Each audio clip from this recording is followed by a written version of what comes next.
Hello, Ella Montgomery Readathon members.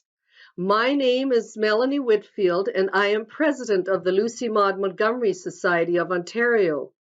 We own and operate the Leasdale Manse National Historic Site, where Lucy Maud Montgomery lived with her family from 1911 to 1926. My husband Alden and I live a mile and a half north of the site on the farm that my parents bought in 1963. My siblings and I attended the local one-room schoolhouse. Here, our teacher, Mrs. Barton, read to us every afternoon, and one day she began to read from Anne of Green Gables. To this day, I can still feel the power of the story that totally absorbed me and introduced me to the world of Lucy Maud Montgomery. Today I'm reading from my copy of The Story Girl, and I'm reading Chapter 11, The Story Girl Does Penance. 10 days later, Aunt Olivia and Uncle Roger went to town one evening to remain overnight and the next day. Peter and the Story Girl were to stay at Uncle Alec's during their absence. We were in the orchard at sunset, listening to the story of King Cophetua and the beggar maid, all of us, except Peter, who was hoeing turnips, and Felicity, who had gone down the hill on an errand to Mrs. Ray.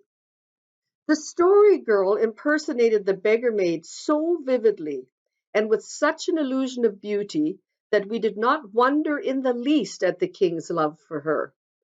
I had read the story before, and it had been my opinion that it was rot. No king, I felt certain, would ever marry a beggar maid when he had princesses galore from whom to choose.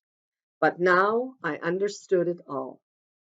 When Felicity returned, we concluded from her expression that she had news, and she had. Sarah's real sick, she said with regret, and something that was not regret mingled in her voice. She has a cold and a sore throat, and she is feverish.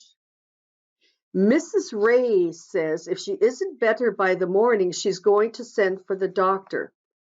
And she's afraid it's the measles. Felicity flung the last sentence at the Story Girl, who turned very pale. "Oh, do you suppose she caught them at the magic lantern show?" she said miserably. "Where else could she have caught them?" said Felicity mercilessly. "I didn't see her, of course. Mrs. Ray met me at the door and told me not to come in. But Mrs. Ray says the measles always go awful hard with the Rays. If they don't die completely of them, it leaves them deaf or half blind or something like that." "Of course," added Felicity, her heart melting at the sight of the misery in the Story Girl's piteous eyes. "Mrs. Ray always looks on the dark side, and it may not be the measles Sarah has after all." But Felicity had done her work too thoroughly. The Story Girl was not to be comforted. "I'd give anything if I'd never put Sarah up to going to that show," she said. "It's all my fault. But the punishment falls on Sarah, and that isn't fair. I'd go this minute and confess the whole thing to Mrs. Ray.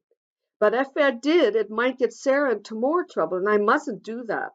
I shan't sleep a wink tonight." I don't think she did.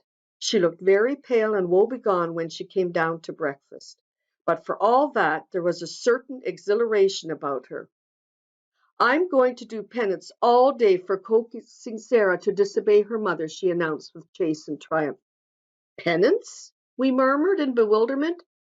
"Yes, I'm going to deny myself everything I like and do everything I can think of that I don't like, just to punish myself for being so wicked. And if any of you think of anything I don't, just mention it to me. I thought it out last night. Maybe Sarah won't be so very sick if God sees I'm truly sorry." "He can see it anyhow, without you doing anything," said Cecily. "Well, my conscience will feel better." "I don't believe Presbyterians ever do penance," said Felicity dubiously. "I never heard of one doing it." But the rest of us rather looked with favor on the Story Girl's idea. We felt sure that she would do penance as picturesquely and thoroughly as she did everything else. You might put peas in your shoes, you know, suggested Peter. The very thing! I never thought of that. I'll get some after breakfast. I'm not going to eat a single thing all day except bread and water, and not much of that. This, we felt, was a heroic measure indeed.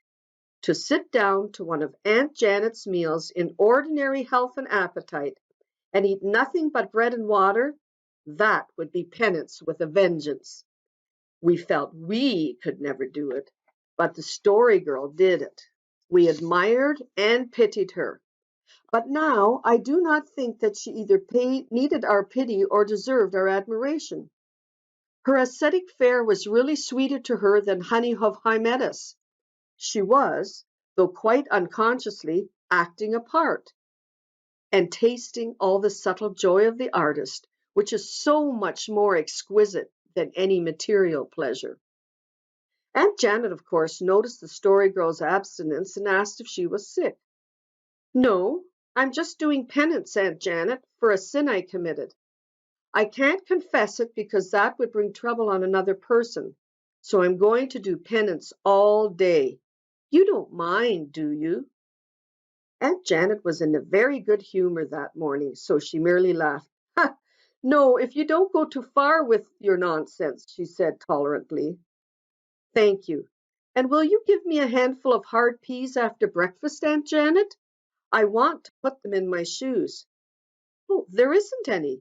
I used the last in the soup yesterday. Oh, the Story Girl was much disappointed. Then I suppose I'll have to do without. The new peas won't hurt enough. They're so soft they just squash flat. I'll tell you, said Peter. I'll pick up a lot of those little round pebbles on Mr. King's front walk. They'll be just as good as peas. You'll do nothing of the sort, said Aunt Janet. Sarah must not do penance in that way. She would wear holes in her stockings and might seriously bruise her feet. What would you say if I took a whip and whipped my bare shoulders till the blood came? Demanded the Story Girl, aggrieved. I wouldn't say anything, retorted Aunt Janet. I'd simply turn you over my knee and give you a sound, solid spanking, Miss Sarah. You'd find that penance enough. The Story Girl was crimson with indignation. To have such a remark made to you when you were 14 and a half, and before the boys, too. Really, Aunt Janet could be very dreadful. It was vacation, and there was not much to do that day. We were soon free to seek the orchard, but the Story Girl would not come. She had seated herself in the darkest, hottest corner of the kitchen with a piece of old cotton in her hand. I am not going out to play today, she said, and I'm not going to tell a single story. Aunt Janet won't let me put pebbles in my shoes, but I've put a thistle next my skin on my back, and it sticks into me if I lean back the least bit. And I'm going to work buttonholes all over this cotton. I hate working buttonholes worse than anything in the world, so I'm going to work them all day. What's the good of working buttonholes on an old rag? Asked Felicity. It isn't any good. The beauty of penance is that it makes you feel uncomfortable. So it doesn't matter what you do, whether it's useful or not, so long as it's nasty. Oh, I wonder how Sarah is this morning. Mother's going down this afternoon, said Felicity. She says none of us must go near the place till we know whether it is the measles or not. I've thought of a great penance, said Cicely eagerly.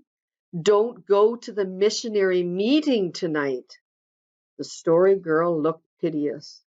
I thought of that myself, but I can't stay home, Cecily. It would be more than flesh and blood could endure. I must hear that missionary speak. They say he was all but eaten by cannibals once. Just think how many new stories I'd have to tell after I'd heard him. No, I must go, but I'll tell you what I'll do. I'll wear my school dress and hat. That will be penance. Felicity, when you set the table for dinner, put the broken-handled knife for me. I hate it so. and I'm going to take a dose of Mexican tea every 2 hours. It's such dreadful tasting stuff, but it's a good blood purifier, so Aunt Janet can't object to it. The Story Girl carried out her self-imposed penance fully. All day she sat in the kitchen and worked buttonholes, subsisting on bread and water and Mexican tea. Felicity did a mean thing. She went to work and made little raisin pies right there in the kitchen before the Story Girl. The smell of the raisin pies is something to tempt an anchorite, and the Story Girl was exceedingly fond of them. Felicity ate two in her very presence, and then brought the rest out to us in the orchard. The Story Girl could see us through the window, carousing without stint on raisin pies and Uncle Edward's cherries, but she worked on at her buttonholes. She would not look at the exciting cereal in the new magazine Dan brought home from the post office, neither would she open a letter from her father.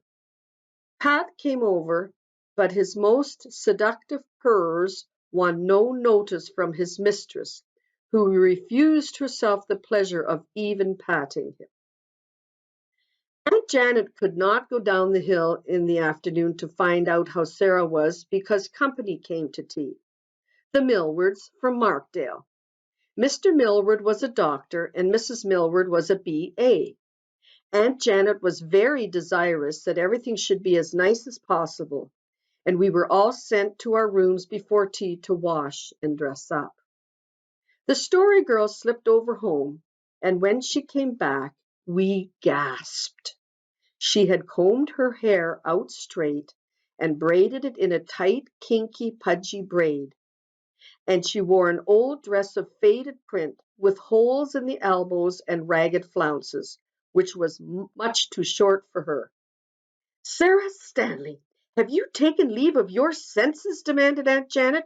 "What do you mean by putting on such a rig? Don't you know I have company?"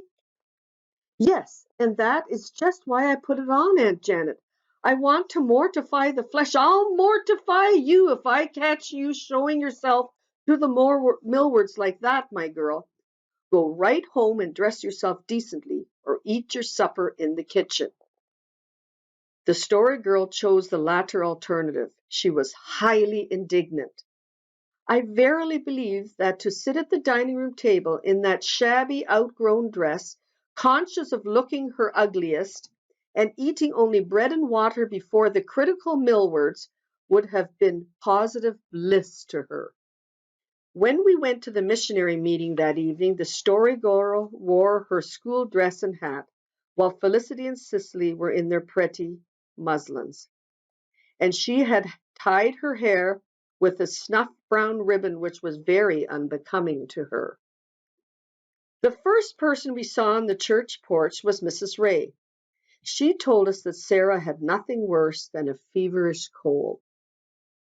The missionary had at least 7 happy listeners that night. We were all glad that Sarah did not have measles, and the Story Girl was radiant. "Now you see all your penance was wasted," said Felicity as we walked home, keeping close together because of a rumor that Peg Bowen was abroad. "Oh, I don't know. I feel better since I punished myself. But I'm going to make up for it tomorrow," Story Girl said energetically. "In fact, I'll begin tonight. I'm going to the pantry as soon as I get home, and I'll read Father's letter before I go to bed. Wasn't that missionary splendid? That cannibal story was simply grand. I tried to remember every word so that I can tell it just as he told it. Missionaries are such noble people." "I'd like to be a missionary and have adventures like that," said Felix.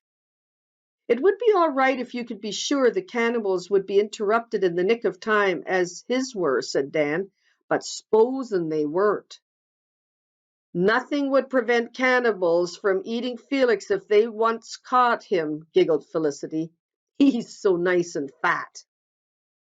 I am sure Felix felt very unlike a missionary at that precise moment. "I'm going to put 2 cents more a week in my missionary box than I've been doing," said Cicely determinedly. 2 cents more a week out of Cecily's egg money meant something of a sacrifice. It inspired the rest of us. We all decided to increase our weekly contribution by a cent or two.